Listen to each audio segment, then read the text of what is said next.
arte é mais que uma produção individual do artista que expressa seus sentimentos ou suas vivências. É uma produção cultural. Há um movimento dialético em sua formação que afeta cada criador e apreciador. Por isso, não pode ser considerada uma obra de um só indivíduo. Ela o transcende, imprimindo o que é do social no material, do abstrato para o concreto. É também um instrumento que modifica o modo de pensar e agir dos humanos, pois ela tem como objetivo afetar e instigar sentimentos conflituosos e assim gerar comportamentos diferentes naquele que a aprecia. Essa contradição já está presente na própria constituição da obra. Com isso, uma nova formação psíquica é criada, desenvolvendo uma nova mentalidade em cada indivíduo que a observa. A arte, podendo ser um instrumento não vocal, aborda conceitos que são reproduzidos de diversas maneiras, inclusive verbalmente, causando as mais variadas consequências. Um dos objetivos da psicologia da arte é compreender essas consequências das obras no psiquismo do homem em diversos períodos históricos.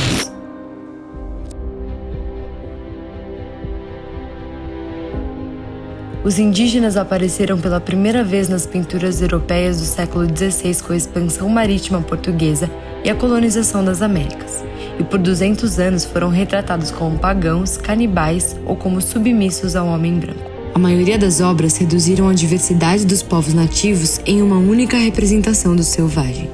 O encontro dos portugueses com os indígenas foi marcado pelo etnocídio, ou seja, pela imposição cultural.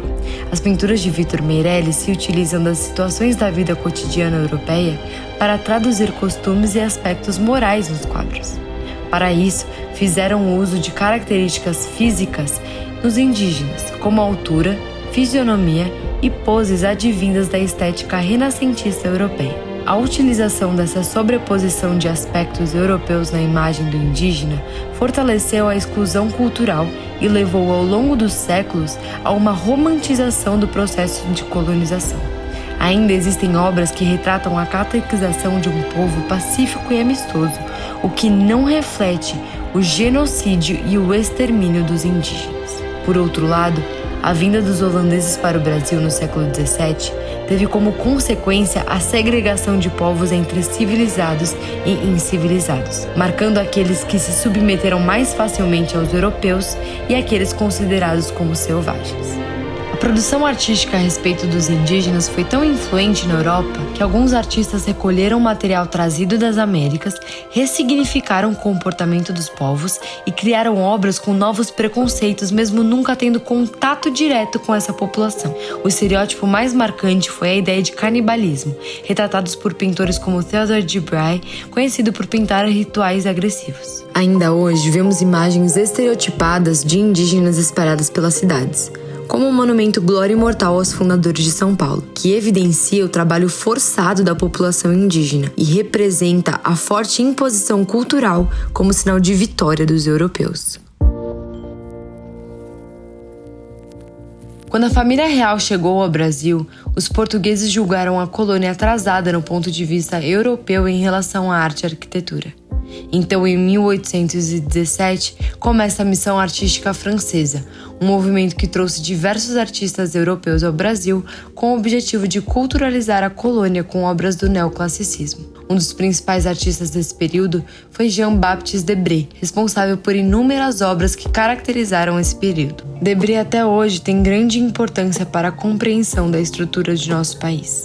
Ele foi responsável por pintar obras ricas em detalhes ao retratar os costumes e organizações sociais do até então Brasil colônia. Sua série de livros chamado Viagem Pitoresca e Histórica ao Brasil retrata majoritariamente o cotidiano desumano visto como normal no Brasil colonial. Composto por cenas complexas e repulsivas, trabalho escravo, punições públicas, castigos, política do branqueamento e exclusão social são as realidades mais retratadas. O quadro O Jantar, um dos mais conhecidos, mostra um casal branco sentado à mesa enquanto os escravos negros os servem e permanecem à disposição deles. O casal desfruta de um banquete enquanto crianças negras recebem migalhas, as quais cumprem papel quase animalesco. Os escravos eram expostos a situações de violência, rejeição, opressão, desigualdade. E as expressões faciais relatam medo, raiva e sofrimento.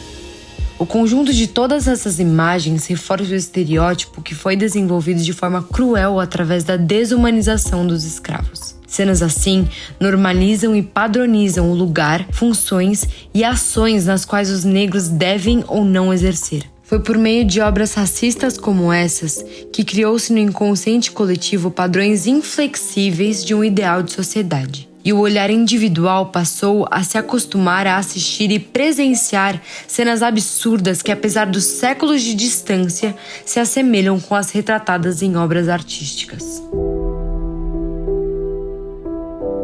Durante a Primeira Guerra Mundial, a propaganda alemã prometia vitória à população. Mas ao perceber a ameaça de derrota, os militares e políticos quiseram se eximir da culpa, colocando-a nos judeus. A lenda da punhalada pelas costas colocou os judeus como traidores dos militares e causadores da derrota. Foi uma das formas de racismo representada na arte. Essa arte, pautada no preconceito e ódio contra os judeus, fez com que os mesmos se tornassem o bode expiatório a partir de então. 6 milhões de judeus pereceram durante o Holocausto. Onde estava o mundo? Como permitiu tamanha atrocidade? Como não houve resistência? Essas são perguntas que, mesmo décadas depois, são incompreendidas. A guerra se tornou iminente quando Hitler gritava, o mundo se calava e os judeus eram silenciados. Em momentos de confronto, todo tipo de arma era utilizada, desde as armas físicas até as ideológicas, como a comunicação e a propaganda. Ao longo dos anos, para o povo judeu ser tão odiado e perseguido, foi necessária a construção de vários estereótipos que consolidaram ainda mais com as caricaturas, pinturas, estátuas e, posteriormente, em jornais, ilustrações, livros infantis, exposições, posters e principalmente em propagandas nazistas.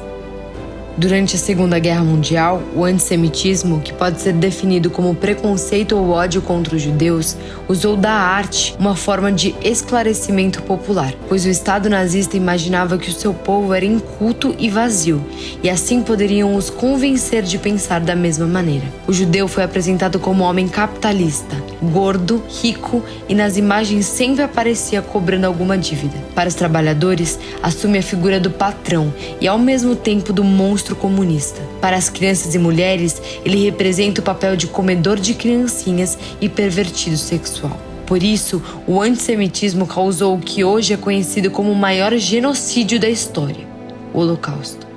Essa ideologia, com a ajuda da arte, persuadiu milhares de pessoas a cometerem atrocidades contra os judeus. Generalizados, rejeitados, desumanizados, agredidos física e verbalmente, expostos de forma perversa, mortos. É assim que os 3 grupos foram tratados pela sociedade e retratados pela arte. Esses foram apenas alguns exemplos de vidas que foram brutalmente violadas pelo racismo. Por mais sangrentas e dolorosas que sejam essas obras, elas retratam apenas uma pequena parcela do que pessoas, indivíduos, histórias particulares sofreram e ainda sofrem. O responsável pela perpetuação de todo esse sofrimento não é a arte, pois ela é apenas uma forma de expressão daquilo que já existe na sociedade. Entretanto, ela é uma imagem peremptória. Ela tem sempre a última palavra. Nenhum conhecimento pode contradizê-la, ajeitá-la ou torná-la sutil. A arte é uma produção de pessoas. Logo, seu conteúdo é a expressão do pensamento de seu criador e de seu contexto histórico. Ela, ao mesmo tempo que reforça padrões e estereótipos raciais, também pode ser um instrumento de crítica, reflexão e mudança para a humanidade. Um exemplo disso é que artistas contemporâneos têm usado o racismo e a dor causada por ele como plataforma para ressignificar o que viveram e produzir uma arte transformadora. Não há mais tempo e nem como negar que o racismo, mesmo depois de séculos, permanece até os dias atuais. E se a arte retratou o racismo no passado, é também seu papel lutar contra ele hoje.